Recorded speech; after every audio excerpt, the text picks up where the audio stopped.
haven't spoken for a while, then I'll come to you. Trevor, yes. Trevor, I'm leaving Royal Media Studios, a very disturbed person. When they birthed the 7-member panel from either party, we thought that these were independent minds that were going to prosecute matters before them independently and objectively. My friend Honorable Halwale has just told us that their wing of that divide is remote controlled by one William Samoei Ruto from State House. No wonder we are not moving. I only thought that just the same way we gave the latitude to our coalition side to go and use their wisdom, triggering their own impulses, so that a decision that is reflective of the 4 agenda items will be reached and the country can be able to move forward. Now we are vindicated when we say we have to move out of these talks, because we are not going to have talks that are going to be remote controlled by one from the house on the hill. It is true that the decision at the polling station is final, just as my friend, the lawyer, has indicated.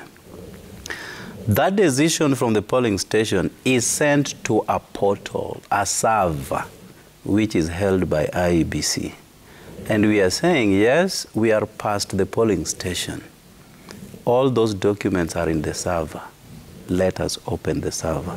If you read the Elections Act, it mandates IEBC to store election materials for 3 years. The idea was in line with Article 35 of the Constitution, that anyone can request for any information held by the state or any state agency. 3 years. It is barely a year since we finished last year's elections. We are still within the 3-year window for the servers to be opened. It is a matter of right. It is not a right given to us by William Ruto. When we ask for information in line with the Constitution, it should be provided. And we are then very disturbed that 8 months since we started asking for the servers, nothing is happening, only to be confirmed that they are receiving calls from William Ruto at every turn of the talks at Pan-African Hotel. The composition of the selection panel, as my brothers here would want to run away from, they are saying that is a separate entity.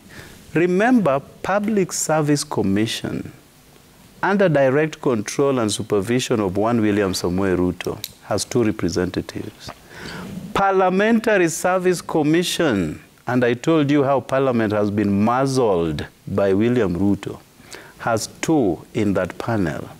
They cherry-picked representatives from the religious grouping and all these other groupings. Cherry-picked. Why was, for instance, Ogonyonge, the Bishop of Kisumu, was not put into that panel? Just like my friend Halwale has alluded to, even when you subject the Pope sitting in Rome to cast his votes, presenting candidates, he will put his vote one way or another. Yeah. So there is no independence, and that is why we are saying IEBC cannot be left in the hands of William Samoei Ruto to decide, because we know each and every person is aligned somewhat to a particular direction. You were in this country, probably you were very young, in 1997, during the IPPG, that led to elections of the year 2002. It was a cross-party commission. We used to call it Electoral Commission of Kenya, ECK. Now, in the year 2002, when we went with that team, that was reflective of all political divides, opinions. It is the only time that Kenya went through a credible election, an election that was not subjected to any petition anywhere, and the whole country celebrated. That is the only one and the last one. We are saying this, Trevor. You know, when you deal with despots, despots never want dialogue. And we have seen it happen here. But I said, a time has come that Kenyans must bring them on dialogue table. And it will have to happen whether they want to run away from it or not.